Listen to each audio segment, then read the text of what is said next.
Ladies, alam nyo ba kung merong mga kalalakihan na maloloko sa relasyon, marami din ang mga kalalakihan na labis-labis, sobra kong magmahal.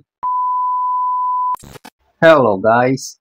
So, ang topic natin for today, ito, mga palatandaan na sobra-sobra ang pagmamahal ng lalaki sa iyo. Maaring ito ay maganda, maaring yung iba ay hindi. Pero lahat ito ay dahil sa labis-labis na pagmamahal. So kung gusto mong malaman ang mga ito, panoorin mo ito.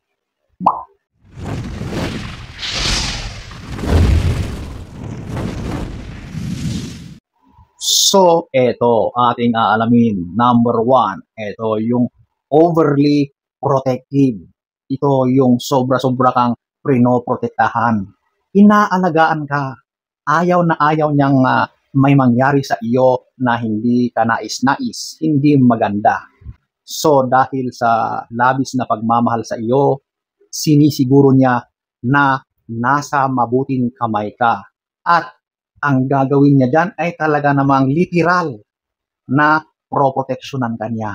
So, maaring sa mga ganitong pagkakataon ay masyado siyang nagiging mahigpit. Lagi kang tinatanong kung saan ka pupunta, ano ang mga ginagawa mo. Ina-update ka lagi. Dapat lagi kang nag-a-update para nalalaman niya kung ano-ano ang mga nangyayari sa iyo.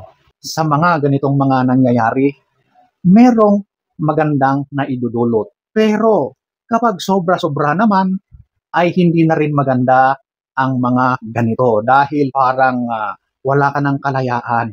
So dahil yan, sa sobrang pagmamahal niya, yung gusto kanyang maproteksyonan, ay ang mga nangyayari tuloy is para ka ng sinasakal. Lahat na lang ay dapat inaalam niya lahat-lahat ang mga detalye ng mga ginagawa mo. Number 1. Number 2, ito yung labis-labis na pagsasakripisyo. Ganon naman talaga. Lalong-lalo na sa mga breadwinners, sa mga kalalakihan, talagang sacrifice talaga lahat yan. Normal yan sa lalaki. Pero ito naman, parang wala nang itinira para sa sarili niya. Kumbaga yung pagsasakripisyo niya ay ibinuhos niya lahat doon sa kanyang kapareha. Pagdating sa financial, lahat ibinibigay sa kanyang minamahal. Sa aspetong kaligayahan, isinasakripisyo niya yon para lang mas maging masaya yung kanyang kabiyak. Sa usaping oras, yung oras na yan ay para lahat doon sa kanyang karelasyon. Dahil sa sobrang pagmamahal niya sa kanyang karelasyon, na isasakripisyo na niya yung pansarili na niyang kaligayahan. Parang wala na talagang natira para sa kanya. So ganyan, mag-sacrifice ang labis-labis na nagmamahal.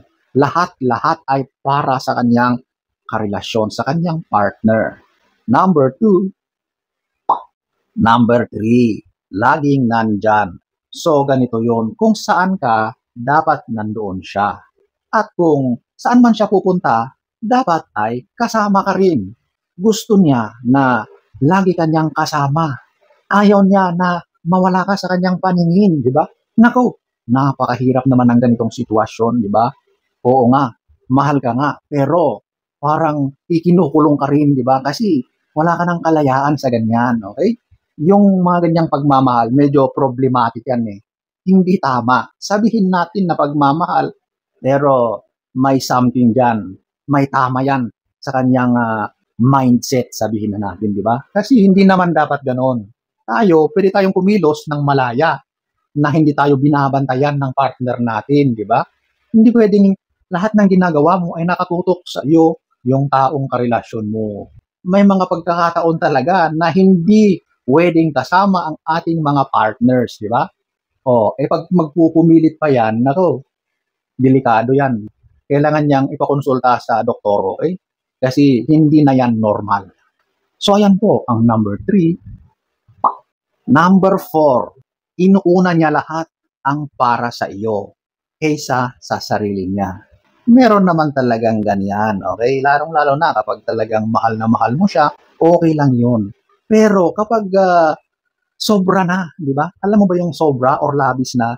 Yung lahat na ay ibinibigay mo na sa partner mo, tapos ikaw naman, walang-wala na talaga, di ba? Oo nga, mahal na mahal mo siya, pero hindi naman ganon. Ayusin mo rin yung sarili mo. Magtira ka rin para sa sarili mo. Kaya ladies, kapag napapansin mo na parang napapabayaan na ng partner mo ang kanyang sarili, pero lahat naman ay ibinibigay sa iyo, labis-labis, sobra-sobra kang mahal ng lalaki na yan. Sana huwag naman nating abusuhin yung pagmamahal na yan, di ba? Tingnan din natin yung kabutihan ng para sa ating partner, di ba? Kung ibinibigay lahat sa iyo, ikaw na ang magpusa na bigyan siya or bilhan siya ng mga para sa sarili niya, di ba? Hindi yung puro na lang ikaw ang nakikinabang at walang-wala na talagang natitira sa partner mo dahil lang sa labis na pagmamahal sa iyo ay nagmumukha na siyang kawawa, di ba? So ayan po, ang number 4. Number 5, ito yung obsessed siya sa mga sockmed mo, sa mga social media mo, okay? So dahil sa panahon ngayon, nasa social media na lahat ng tao at madalas diyan nangyayari na ang mga lahat-lahat ng kaganapan ng bawat individual, okay? So since ganyan na ang trend ngayon, diyan na rin siya nagbabantay sa mga sockmed mo. Lagi siyang nagche-check sa iyong mga social media accounts. Tinitignan niya yan kung ano ang mga ganap, ano na ang mga nangyayari. Humihingi siya ng mga updates. Tinitignan niya kung ano na ang mga bago, sino ang mga kausap mo, ano ang mga nangyayari doon. Okay? So ganyan ang lalaki na medyo labis or nasobrahan na sa pagmamahal. Nagiging obsessed na. Yung mga sobra-sobra na yan, nagiging obsession talaga. Hindi lang sa social media, kundi sa mga ibang aspeto, nagiging obsessed yan. Pero yung obsession na yan, madalas ay hindi talaga maganda ang outcome. So yung pangingialam niya sa mga sockmed mo, okay lang tignan yung mga ganyan. Pero kapag ayun na, nakatutok siya lagi, chinecheck niya mayat maya, ay nako, hindi yan maganda. Siya na ang may problema, hindi na ikaw. Okay? So kapag napapansin mo sa karelasyon mo na ganyan na ang mga ginagawa niya, nako, medyo ibang usapan na yan. Iba na yan. May obsession na yan. So, ayan po, ang number 5. Number 6, ito, yung hindi yan mapakali. Hindi yan makatulog kapag walang update sa iyo. Gusto niya na ina-update mo siya lagi. Inaalam niya yung mga nangyayari, yung mga whereabouts mo, kung kumusta ka na ba, asan ka na ba, sino ang mga kasama mo, ano ang ginagawa mo. So dapat ang mga yan ay lagi mong sinasabi sa kanya, ina-update mo maya't maya. Kasi kapag nakalipas na lang ilang sandali at medyo wala nang update, naku, hindi na yan mapakali. Tuliro na yan. Hindi na yan makatulog kahit gabing-gabi na. Yan ang isang epekto ng sobrang pagmamahal. Lahat naman tayo, di ba? Mag-aalala tayo sa ating kapareha kapag bigla na siyang hindi nakapag-update sa atin. Kapag bigla nang naputol yung communication, nakakapag-alala naman talaga yon. Pero kapag yung sobra na, yun na ay medyo hindi na maganda. Okay? So parang wala ka na ring freedom kapag ganon. Para ka na ring sinasakal, di ba? Ano ang ginagawa mo? Asan ka? Sino ang kasama mo? Yung mga ganyang ginagawa, okay lang yan. Pero kapag labis-labis na, ay yun na ang may problema, okay? Pero ginagawa talaga ng lalaki yan kapag nasobrahan na ang kanyang pagmamahal. Kumbaga ay medyo out of control na yung kanyang emotions. Yung kanyang mga iniisip ay medyo nagiging distorted na dahil din sa kanyang sobrang pagmamahal sa iyo. So ayan po, ang number 6. Number 7, ito yung sobrang pagseselos or sobrang seloso na yung lalaki.